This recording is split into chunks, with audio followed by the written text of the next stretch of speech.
مصليا أما بعد قال الله في كتاب مكنون لا يمسه إلا المطهرون قال النبي صلى الله عليه وسلم إن الله يرفع بهذا الكتاب أقواما ويضع به آخرين أو كما قال عليه الصلاة والسلام. حکم مستحکم و مخاطبین محترم، قرآن کریم رب دو جہاں کی جانب سے عطا کردہ وہ عظیم عطیہ ہے جس کو اللہ تبارک و تعالی نے اپنے آخری نبی جناب محمد الرسول اللہ صلی اللہ علیہ وسلم کے قلب اطہر پر حسب موقع 23 برس میں نازل فرمایا، جو اللہ کی وحدانیت کا ایک بہترین ثبوت ہے، جو کفر و شرک کے درمیان فرق کرنے کا ایک بہترین ذریعہ ہے، جو حلال و حرام کے درمیان امتیاز کرنے کا ایک واسطہ اور آلہ ہے، بلکہ یوں کہہ لیجئے یہ مقدس کتاب زندہ جاوید رہنما ہے،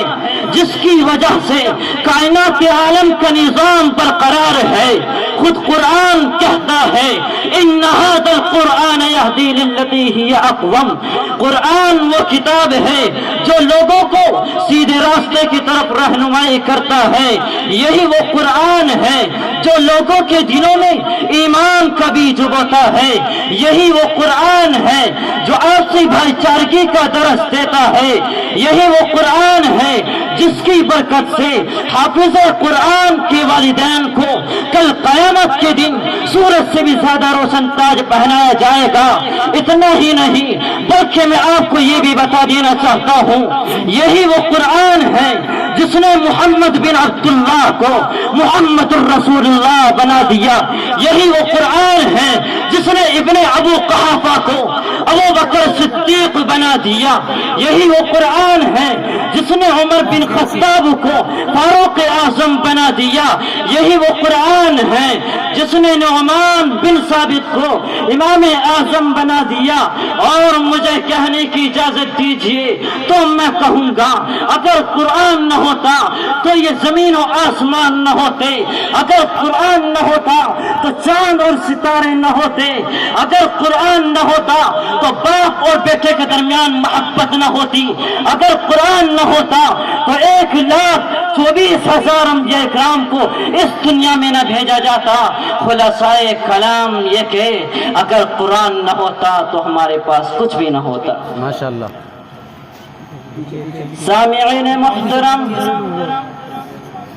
اللہ تبارک و تعالی نے اپنے اس مقدس کلام کو ایسے وقت میں نازل فرمایا جبکہ عرب میں فصحا اور بلاغہ کا ایک جمع غفیر موجود تھا، زبان پر ان کو کامل عبور حاصل تھا، ان کا ادنا سے ادنا فرد بھی اپنے فصاحت و بلاغت کے جادو سے لوگوں کو مسحور کر دیا کرتا تھا۔ اس کے ساتھ ساتھ وہ قوم بڑی غیور اور حوصلہ مند تھی، لیکن جب انہوں نے اس مقدس کلام کو کلام الہی ہونے سے انکار کر دیا کہ یہ کلام اللہ کا کلام نہیں ہے بلکہ یہ کلام محمد کا اپنی طرف سے بنایا ہوا ہے، اگر ہم چاہے تو ہم بھی اس جیسا کلام پیش کر سکتے ہیں، تو قرآن نے ان کو چیلنج کیا کہ اپنی فصاحت و بلاغت پر ناز کرنے والوں، اگر تم کہتے ہو کہ یہ قرآن محمد کا بنایا ہوا ہے، اللہ کا نازل کردہ نہیں ہے، تو تم بھی ایک انسان ہو جو اور اس جیسا کلام پیش کرو۔ میرے دوستوں، ایسی غیور اور باہمیت قوم کو للکارنا کوئی کھیل نہیں تھا، لیکن جب قرآن نے ان کو چیلنج کیا تو ان کی عقلیں خراب ہو گئی، دماغ باہر آ گیا اور اس قرآنی چیلنج کو قبول نہ کر سکے۔ ماشاءاللہ۔ میرے دوستو، قرآن کا یہ چیلنج صرف اہل عرب کے لیے ہی نہیں تھا، بلکہ اس چیلنج کا تعلق قیامت تک آنے والے تمام افراد سے ہے۔ یہ چیلنج آج بھی ان لوگوں کو للکار رہا ہے جو لوگ قرآن کے خلاف اپنی ناپاک سازشیں استعمال کر رہے ہیں۔ وہ لوگ میدان میں آئے، ان کے لیے راستہ بالکل صاف ہے اور اس پرانی چیلنج کو قبول کر لے، لیکن یاد رکھیے، رب کعبہ کی قسم، ہمیں چاہتے سورج سے زیادہ یقین ہے، آسمان ٹوٹ سکتا ہے، زمین پھٹ سکتی ہے، پہاڑ روئی کے گالوں کی طرح ہواؤں میں اڑ سکتے ہیں، چاند سورج بے نور ہو سکتا ہے، حتیٰ کہ کائنات کے نظام درہم برہم ہو سکتا ہے، لیکن قرآن کی اس چیلنج کو قیامت کی صبح تک کوئی قبول نہیں کر سکتا۔ ماشاءاللہ۔ وآخر دعوانا ان الحمدللہ رب العالمین۔